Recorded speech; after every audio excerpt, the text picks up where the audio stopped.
Salut à tous, c'est Steven et on se retrouve aujourd'hui pour que je vous parle des nouvelles annonces officielles d'Apple qui a présenté son iPhone 7 et sa nouvelle Apple Watch seconde génération. Ici on va parler de l'iPhone 7, de toutes ses nouveautés, et si vous voulez en savoir plus sur la nouvelle Apple Watch, je vous laisse cliquer sur la petite annotation vidéo qui apparaît ici. Vous pouvez aller jeter un œil là-dessus si ça vous intéresse. Pas de surprise au niveau du design, les rumeurs dont je vous avais parlé étaient vraies et ce nouvel iPhone est quasi identique à ce que l'on connaît depuis 2 ans sur le 6 et le 6S. Même design, même poids, bouton au même endroit, bref, ça reste un iPhone. Petite différence quand même, à l'arrière de l'iPhone, les bandes qui cachent les antennes réseau sont placées différemment. On n'a plus la bande qui traverse la façade arrière, mais elles suivent plutôt les contours de l'iPhone, c'est un petit peu plus esthétique. Mais surtout cette année, on a 4 couleurs pour l'iPhone 7. Donc vous avez l'argent, l'or rose, un noir mat et une nouvelle couleur, le noir de jet. C'est un nouveau modèle en verre très brillant qui va être un véritable aimant à traces de doigts. Apple prévient même qu'il va être très sensible aux rayures et qu'il faudra mieux utiliser une coque de protection. Du coup, je trouve ça un peu bête, on perd un petit peu l'intérêt de cette sensation en main et ce côté brillant qui va être un petit peu atténué avec une coque.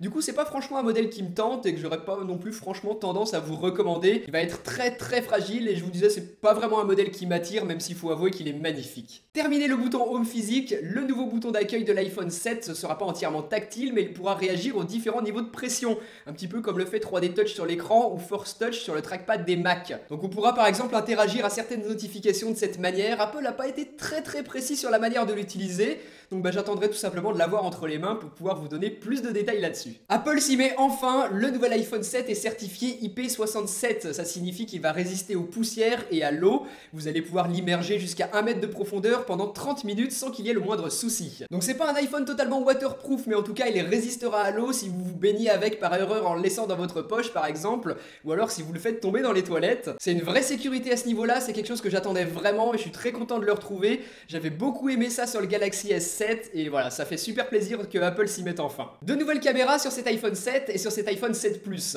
Donc on reste sur du 12 mégapixels en façade arrière mais qui ouvre à 1.8. Donc ça permettra d'avoir des photos de meilleure qualité, notamment en basse luminosité puisque ce capteur va capter plus de lumière.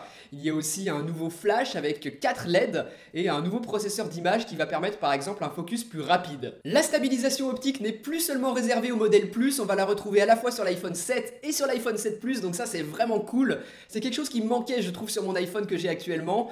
Donc voilà, bonne nouveauté à ce niveau-là, la stabilisation optique est disponible sur les deux modèles et en plus de ça, l'iPhone 7 sera capable de shooter en RAW.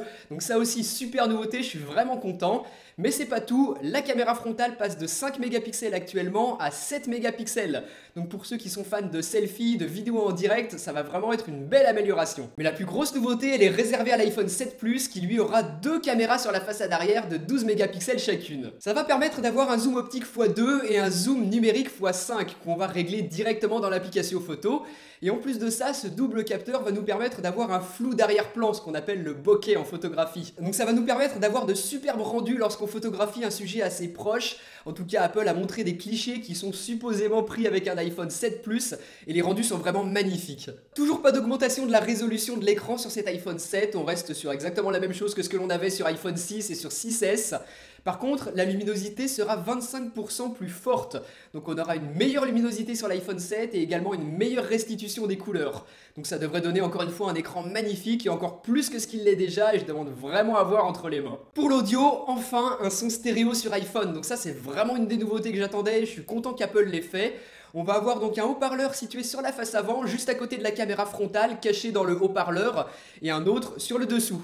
Du coup, on s'y attendait et c'est confirmé, suppression du port mini jack sur le dessous de l'iPhone 7. Voilà, c'est comme ça, il faudra s'y habituer et Apple va fournir de nouveaux écouteurs Lightning cette fois-ci dans la boîte de l'iPhone 7 pour que vous puissiez écouter votre musique, non plus en vous branchant sur le port jack, mais sur le port Lightning.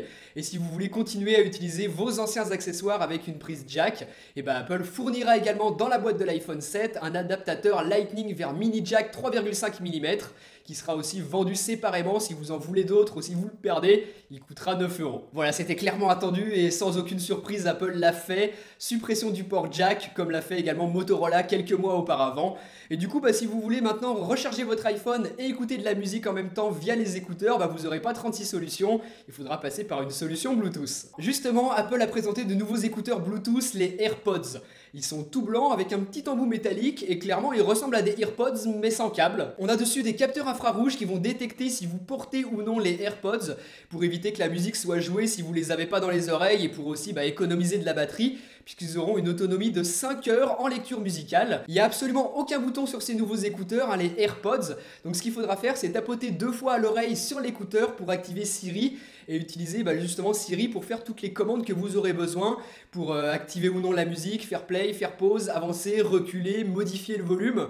Donc voilà, il faudra obligatoirement passer par là puisqu'il n'y a pas de bouton ou alors utiliser les réglages directement depuis votre iPhone. Je vous l'ai dit, on a 5 heures d'autonomie en lecture musicale et pour recharger ces AirPods, vous avez un petit étui de transport qui est vendu avec évidemment et qui vous permet de les placer dedans pour les recharger, mais lorsque vous sortez les AirPods, ça va automatiquement les appairer, les synchroniser avec votre iPhone ou votre Apple Watch. Donc ça c'est très bien pensé. Donc voilà, tout ça c'est bien sympa, mais je pense que vous avez la même crainte que moi. Il va falloir à mon avis faire super attention à ne pas les perdre ces AirPods, puisqu'on n'a plus du tout de fil, on n'a pas non plus de système magnétique pour les relier l'un à l'autre. Donc si vous en perdez un, c'est fichu. Donc il faudra vraiment faire super gaffe à ça, surtout quand on connaît le prix. Ils seront disponibles courant octobre et ils vont coûter 179 €. 90 € par oreille. Du Apple quoi. Côté performance, on va retrouver la puce A10 Fusion sur ce nouvel iPhone 7, un processeur quad-core utilisé de manière intelligente puisqu'on aura 2 des cœurs qui seront exploités le moins souvent possible pour que l'on puisse optimiser la batterie de l'iPhone 7. Ça a l'air plutôt bien pensé de ce côté-là. D'ailleurs, Apple annonce une meilleure autonomie sur son iPhone 7.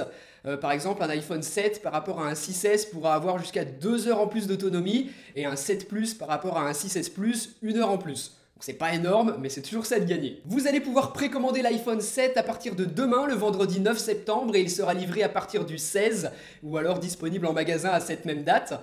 Et pour ce qui est du stockage, Apple abandonne enfin le 16 Go d'entrée de gamme au profit du 32 Go. Donc ça c'est une bonne nouvelle. Et on retrouve exactement ce que l'on a sur iPad, 32 Go, 128 ou 256. Nouveauté aussi sur l'iPhone 7. Je vous affiche les prix juste en dessous en fonction des différents modèles. Ça reste du prix Apple, ça reste très cher, mais bon, pas de surprise là-dessus. Seule petite différence pour l'iPhone modèle noir de jet dont je vous ai parlé tout à l'heure, qui lui sera uniquement disponible en 128 ou 256 Go pour un prix qui pourra aller jusqu'à 1129 € pour le modèle Plus. Donc voilà, on atteint des sommes plutôt folles. Donc voilà pour tout ce que je pouvais vous dire sur ce nouvel iPhone 7 en fonction de ce que Apple a présenté. J'aurai beaucoup plus de détails à vous donner, mon avis personnel, des tests une fois que je l'aurai en main. Parce que oui, cet iPhone 7, je l'achèterai, je vous le testerai en vidéo. Donc pensez à vous abonner juste en bas si vous voulez être sûr de ne pas rater ça. Je vous laisse aussi me dire ce que vous en avez pensé juste en dessous dans les commentaires. Donnez-moi votre avis sur cet iPhone 7. Est-ce que vous êtes convaincu? Est-ce qu'il vous plaît ou pas? Et puis nous on se retrouve très bientôt pour une prochaine. Allez, salut!